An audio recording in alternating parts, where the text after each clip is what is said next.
ഇനി നമ്മൾ നോക്കുന്നത് കറണ്ട് അഫയേഴ്സിൻ്റെ മൂന്നാമത്തെ ക്ലാസ്സാണ്. അതിൽ ഫസ്റ്റാണ് 2025 പരിസ്ഥിതി ദിന ആചരണത്തിൻ്റെ വേദി ദക്ഷിണ കൊറിയയാണ്. 2025 പരിസ്ഥിതി ദിന ആചരണത്തിൻ്റെ വേദി എവിടെയെന്ന് ചോദിച്ചാൽ ദക്ഷിണ കൊറിയയാണ്. 2024 പരിസ്ഥിതി ദിന ആചരണത്തിൻ്റെ വേദി സൗദി അറേബ്യയാണ്. 2024 സൗദി അറേബ്യയും 2025 ദക്ഷിണ കൊറിയയാണ്. 2024 പരിസ്ഥിതി ദിന ആചരണത്തിൻ്റെ വേദി എവിടെയെന്ന് വെച്ചാൽ സൗദി അറേബ്യയാണ്. അടുത്ത് വന്നിട്ട് പരിക്കേറ്റ മൃഗങ്ങളുടെ സംരക്ഷണത്തിനായി റിലയൻസ് ഫൗണ്ടേഷൻ ആരംഭിച്ച പ്രോജക്റ്റാണ് വൻതാര എന്നാണ്. പരിക്കേറ്റ മൃഗങ്ങളുടെ സംരക്ഷണത്തിനായി റിലയൻസ് ഫൗണ്ടേഷൻ ആരംഭിച്ച പ്രോജക്റ്റാണ് വൻതാരയാണ്. ഈ മൃഗങ്ങൾക്ക് പരിക്ക് പറ്റി കിടക്കുമ്പോൾ അവരെ സംരക്ഷിക്കാൻ വേണ്ടി ഈ റിലയൻസ് ഫൗണ്ടേഷൻ ആരംഭിച്ച ഒരു പ്രോജക്റ്റാണ് വൻതാര.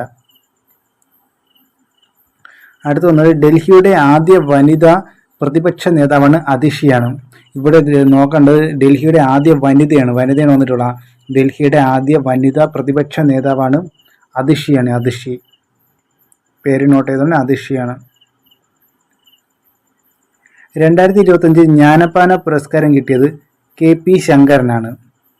2025 ജ്ഞാനപ്പാന പുരസ്കാരം കിട്ടിയത് KP ശങ്കരനാണ്. നാഗാലാൻഡിലെ 17ാമത് ജില്ലയാണ് മേലൂരിയാണ്. നാഗാലാൻഡിലെ 17ാമത് ജില്ലയാണ് മേലൂരിയാണ്. അങ്ങനെ പറയുമ്പോൾ നാഗാലാൻഡിലെ മുഖ്യമന്ത്രിയും കൂടെ പഠിക്കണം. നാഗാലാൻഡിലെ ഇപ്പോഴത്തെ മുഖ്യമന്ത്രിയാണ് നെഫ്യൂ റിയോയാണ്. നാഗാലാൻഡിലെ മുഖ്യമന്ത്രിയാണ് നെഫ്യൂ റിയോയാണ്. നാഗാലാൻഡിലെ 17ാമത് ജില്ലയാണ് മേലൂരിയാണ്. അസ്ത്ര V1 ഡ്രോൺ വികസിപ്പിച്ചത് IIIT കോട്ടയാണ്.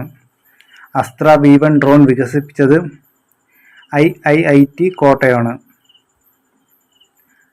അടുത്തിടെ വൺമാൻ ഓഫീസ് സേവനം ആരംഭിച്ച സ്ഥാപനമാണ് LIC ആണ്. ഇമ്പോർട്ടൻ്റ് ആണ്. അടുത്തിടെ വൺമാൻ ഓഫീസ് സേവനം ആരംഭിച്ച സ്ഥാപനമാണ് LIC ആണ്. ചന്ദ്രനിലെ ജലസ്രോതസ്സുകളെ കുറിച്ചുള്ള വിവരം ലഭ്യമാക്കാൻ നാസ വിക്ഷേപിക്കുന്ന ദൗത്യമാണ് ട്രെയിൽ ബ്ലേസർ ആണ്.